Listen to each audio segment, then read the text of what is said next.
Coucou les amis. Bon, je suis en forêt, les arbres sont à nu, c'est-à-dire qu'on voit leur charpente, il y a plus de feuilles, il y a juste leur écorce qui est leur protection et j'ai trouvé que le parallèle était saisissant avec, les intestins, notre forêt intérieure, ce microbiote intestinal et j'avais envie de faire un parallèle justement avec ce phénomène de protection qui vous protège des intrusions extérieures qui est l'imperméabilité de vos intestins. C'est-à-dire que même si vous êtes en lien avec le monde, eh bien, il y a quelque chose qui vous protège, qui biologiquement, organiquement, vous sépare tout de même de l'extérieur de manière saine. Ce qui se passe en hiver, c'est que le vivant, la forêt, eh bien, elle se régénère pleinement, elle rentre à l'intérieur d'elle-même pour s'alléger, se purifier et puis pour justement eh bien, mieux repartir avec une richesse de biodiversité et faire fleurir au printemps cette renaissance, cette expansion vers l'extérieur. Mais quand vous regardez le vivant tout autour, toute la terre en hiver se met en jachère pour revenir vraiment aux bases, les assainir parce que le vivant sait naturellement que c'est une condition première pour pouvoir recevoir les bonnes choses, mais aussi pour pouvoir donner à son tour. S'il n'y a pas cette base immunitaire, donc dans le mot immunité, on a le mot unité, on ne peut pas faire corps et unité avec le reste du monde si on est dépourvu de notre intégrité biologique. Et en ça, votre corps a des mécanismes qu'on appelle l'homéostasie pour maintenir en permanence un état d'équilibre. 70% de vos états émotionnels, des maladies, les dépressions sont liés justement à la qualité du microbiote intestinal et à son imperméabilité. Donc plus il va être poreux et plus là-dedans ça va être enflammé et plus ça va être appauvri, et bien plus les intrusions de mauvaises bactéries, de mauvais virus vont arriver et coloniser votre intestin, mais aussi ce qui va se passer puisque tout ce qui se passe ici communique avec votre cerveau, eh bien votre corps qui est hyper bien fait pour vous protéger jusqu'au bout du bout va enclencher un mécanisme de protection du cerveau. Autrement dit, si vos intestins sont de plus en plus faibles, attaqués et enflammés, c'est souvent ce qui se passe avec une nourriture trop sucrée, consommation d'alcool, là où vous avez un feu à l'excès très concentré, mais aussi dans l'alimentation ultra transformée. Votre corps qui est en dialogue permanent, il y a le nerf vague, mais aussi ce qu'on appelle des cytokines circulantes, va envoyer des informations au cerveau du haut que ça s'enflamme en bas. Si on peut le comparer à la forêt, en gros, la forêt prend feu. Donc ici, c'est votre forêt primaire, je dirais, la forêt de base, qui permet à tout le reste d'être oxygéné. Donc, résultat, votre cerveau du haut, pour se protéger de l'incendie ici, il va activer ce qu'on appelle la barrière hémato-encéphalique. Ça fait un effet de resserrage, un petit peu comme si on mettait un bouclier pour éviter le passage de substances enflammées. Donc résultat, il y a moins d'oxygène qui passe dans le cerveau, évidemment il y a moins de nutriments, et puis il y a toute une absence aussi de certains neurotransmetteurs qui sont essentiels. Donc qu'est-ce que ça veut dire clairement? Quand vous avez des difficultés à vous concentrer, une fatigue mentale, un burn-out, vraiment au niveau de la tête, une incapacité à mémoriser des nouvelles informations, des difficultés de sommeil, d'expression même, quand ça devient difficile d'aligner juste peut-être une phrase toute simple.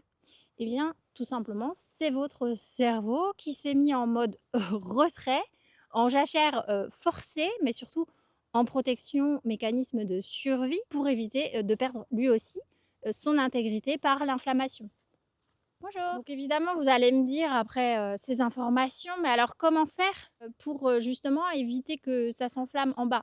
Alors évidemment, pour éviter cette inflammation, pour rétablir un équilibre de votre flore intestinale, la base de la base, c'est l'alimentation. Donc d'aller redonner à votre forêt intérieure en fait son écosystème de base qui aime les fibres, donc une alimentation principalement végétale, mais aussi on n'en parle pas assez.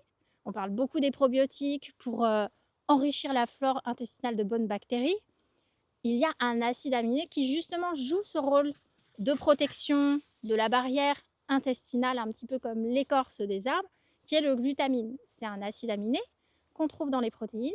Et devinez où est-ce qu'on en trouve à gogo justement pour restructurer la charpente des intestins? Eh bien, c'est dans la plupart des plantes sauvages. Donc, vous allez en trouver aussi dans certaines substances animales, hein, dans certaines protéines animales. Sauf que les protéines animales, elles ont aussi un effet qui va être inflammatoire sur le corps. Pourquoi? Parce que, en fait, pour digérer une protéine animale, je vous l'ai déjà expliqué dans ma série sur les protéines, sur mon podcast Des racines aux étoiles, c'est beaucoup plus difficile à décomposer.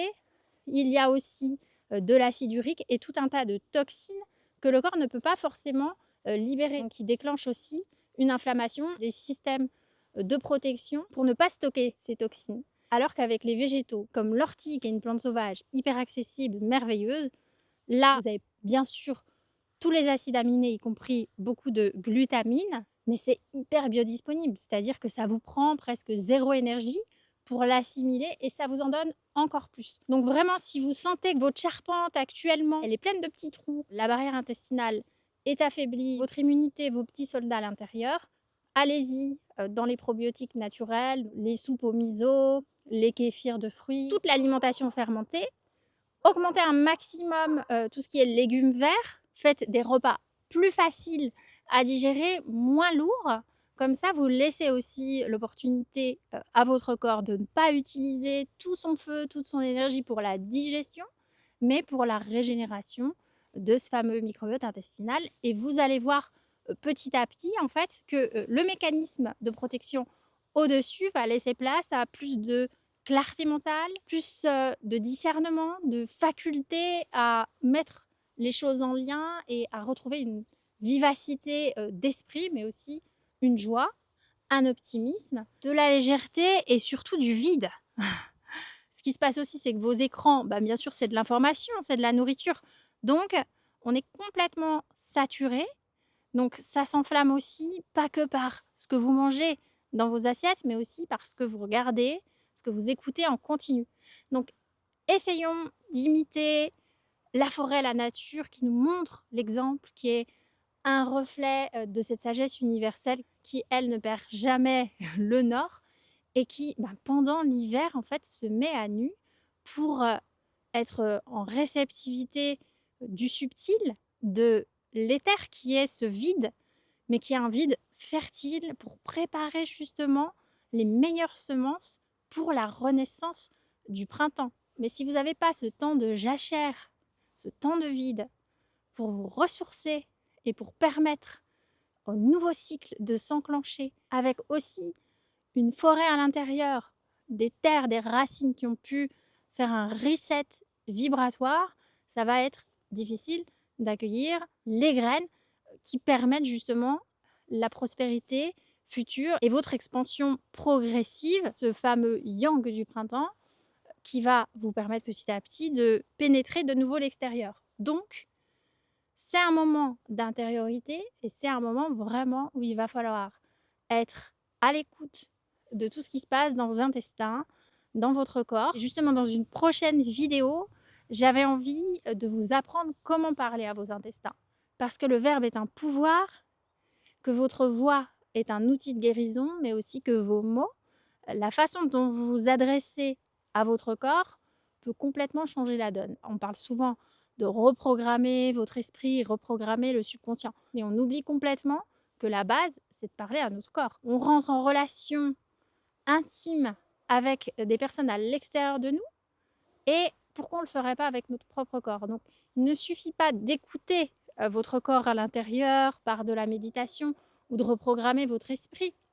Non, l'esprit, en fait, il va aussi pouvoir avoir de bonnes pensées, avoir des élévations, des ouvertures de conscience, parce que ça fonctionne bien dans votre corps. Et votre corps est une intelligence consciente à qui vous pouvez parler comme à quelqu'un que vous aimez, comme une partie de vous-même que vous avez le pouvoir d'influencer fortement. Donc, on apprendra à parler aussi à nos intestins et à nos cellules.